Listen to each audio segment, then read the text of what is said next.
God's people have universally known the number 666 as the mark of the beast.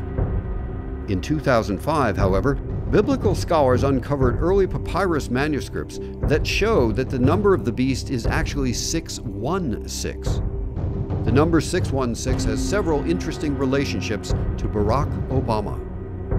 616 is the area code of Grand Rapids, Michigan. In 2008, Barack Obama won a majority of votes in Grand Rapids. In 2008, Barack Obama's book, The Audacity of Hope, was released to the public. But was there a secret message encoded in the book?